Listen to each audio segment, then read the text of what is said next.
오늘 말씀은 시편 73편입니다. 1절부터 12절입니다. 하나님이 참으로 이스라엘 중 마음이 정결한 자에게 선을 행하시나 나는 거의 넘어질 뻔하였고 나의 걸음이 미끄러질 뻔하였으니 이는 내가 악인의 형통함을 보고 오만한 자를 질투하였음이로다. 그들은 죽을 때에도 고통이 없고 그 힘은 강건하며 사람들이 당하는 고난이 그들에게는 없고 사람들이 당하는 재앙도 그들에게는 없나니 그러므로 교만이 그들의 목걸이요 강포가 그들의 옷이며 살찜으로 그들의 눈이 솟아나며 그들의 소득은 마음의 소원보다 많으며 그들은 능욕하며 악하게 말하며 높은 데서 거만하게 말하며 그들의 입은 하늘에 두고 그들의 혀는 땅에 두루 다니도다. 그러므로 그의 백성이 이리로 돌아와서 잔에 가득한 물을 다 마시며 말하기를 하나님이 어찌하랴 지존자에게 지식이 있으랴 하는도다. 볼지어다 이들은 악인들이라도 항상 평안하고 재물은 더욱 불어나는도다. 내가 내 마음을 깨끗하게 하며 내 손을 씻어 무죄하다 한 것이 실로 헛되도다. 아멘. 네, 현실의 삶보다 악인이 형통할 때라는 제목으로 은혜를 나누고자 합니다. 사랑하는 성도 여러분, 복음은 기쁜 소식입니다. 왜 복음이 우리에게 기쁜 소식이 됩니까? 하나님께서 정하신 한 분, 하나님께서 준비하신 한 분, 하나님께서 보내신 한 분, 그분은 하나님이시고 하나님의 아들이시고 우주적인 왕이시며 우주적인 제사장이시고 우주적인 메시아이시고 우주적인 어린 양이시며 우주적인 참 인간이신 예수님께서 이 땅에 성육신하셔서 하나님 나라의 왕으로 구세주로 우리 안에 들어오셔서 사단을 몰아내시고 통치해 주신다는 소식이 바로 복음인 것입니다. 예수님의 십자가의 죽음과 부활을 통해서 우리에게 죄사함의 의와 순종의 의를 전가시켜 주셨어. 하나님의 본질인 생명과 하나님의 성품인 거룩과 의와 사랑과 경건을 주셔서 하나님을 경외하는 삶을 살게 해 주시겠다는 소식이 바로 복음인 것입니다. 우리가 예수님을 믿고 예수님과 연합될 때 율법에서 해방이 되고 죄와 사망에서 해방이 되고 세상에서 해방이 되고 마귀에게서 해방이 되고 거짓 자아에서 영원히 해방되어 자유함을 누리면서 천상적인 안식과 천상적인 평강과 천상적인 행복과 천상적인 사랑과 천상적인 기업을 지금 여기서부터 영원히 누리게 해주시겠다고 하는 소식이기에 약속이기에 우리에게 복음이 되는 것입니다. 오늘도 이 복음 안에서 평강과 안식을 누리시는 우리 성도 여러분이 되시기를 예수님의 이름으로 축원드립니다. 현실의 삶보다 미래의 삶을 묵상할 때 하나님과 동행하게 된다라는 내용입니다. 우선 악인이 현세에 형통하는 것을 이상하게 생각하지 말라. 오늘 말씀부터 83편까지는 다윗의 성가 대장인 아삽의 지혜시입니다.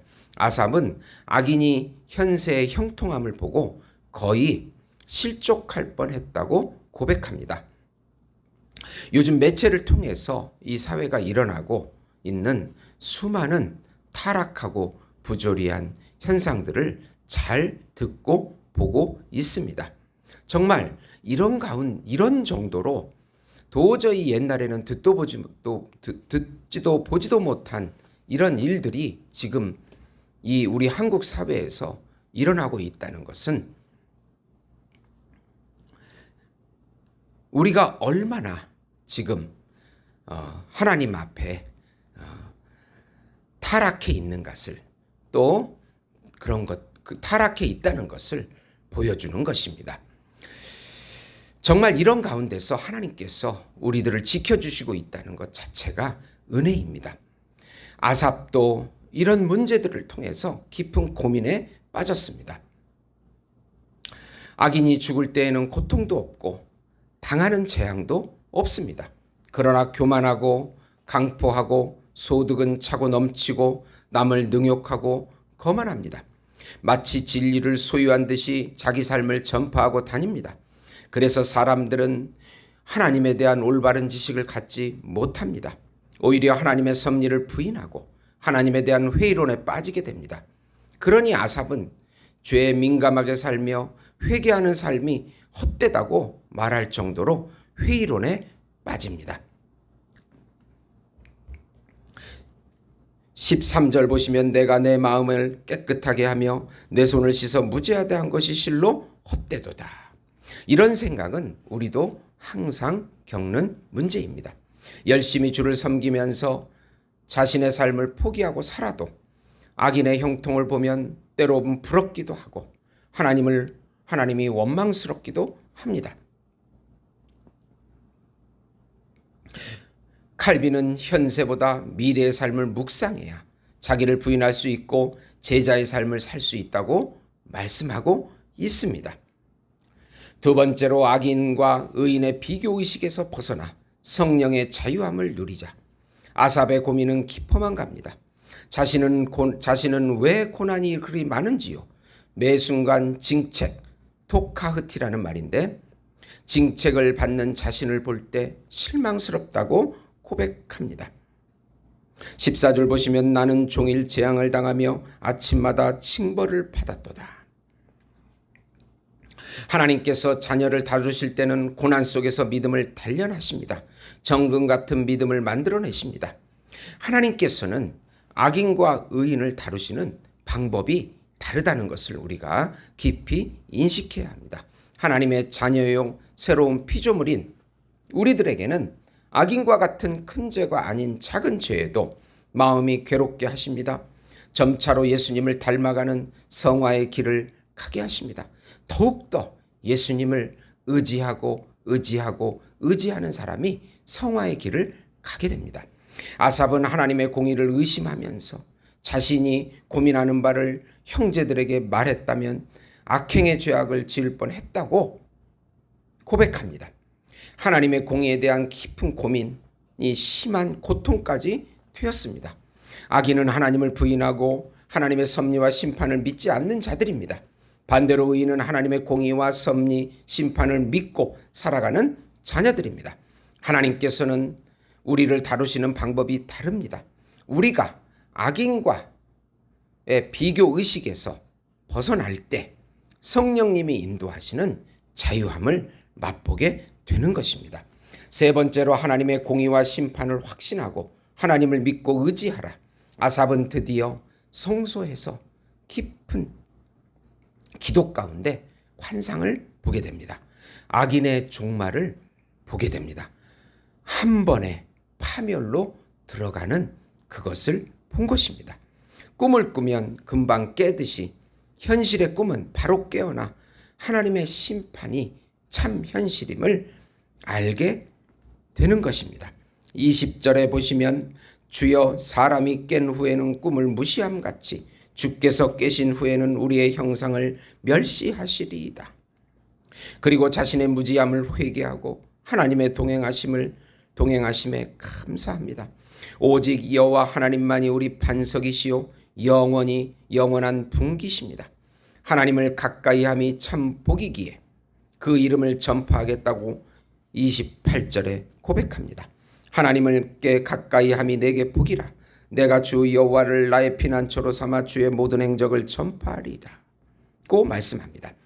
우리의 시각을 넓혀야 합니다. 하나님께서는 시공간을 창조하신 분이시기에 시공간을 넘어서는 그 세계로 우리를 인도하시고 거기에서 통치하고 계시는 것입니다. 계시록 21장 6절에서 8절 보시면 또 내게 말씀하시되 이루었도다. 나는 알파와 오메가요 처음과 마지막이라. 내가 생명수 샘물을 목마른 자에게 값없이 주리니 이기는 자는 이것들을 상속으로 받으리라. 나는 그의 하나님이 되고 그는 내 아들이 되리라. 그러나 두려워하는 자들과 믿지 않느냐는 자들과 흉악한 자들과 살인자들과 음행하는 자들과 점술가들과 우상 숭배자들과 거짓말하는 모든 자들은 불과 유황으로 타는 못에 던져지리니 이것이 둘째 사망이라. 아멘. 사랑하는 성도 여러분, 이 현실을 만을 보지 마시고 미래의 삶을 묵상할 때 우리는 참 현실 세계를 이 지상에서 맛보게 되는 것입니다. 이 모든 진리들을 깊이 새기고 믿고 예수님을 의지할 때 우리는 천상적인 평강과 안식을 이 어지러운 세상 속에서 맛보게 될 것입니다. 믿음으로 승리하시는 우리 예수목장교회 성도 여러분이 되시기를 예수님의 이름으로 축원드립니다. 하나님 성부 하나님께서 우리를 불쌍히 여겨주시고 성령 하나님께서 연약한 저희들에게 힘과 지혜와 능력을 덧입혀 주시고 성자 예수님께서 우리 죄를 사해 주시고 영원히 동행해 주시옵소서. 예수님의 이름으로 기도드리옵나이다. 아멘.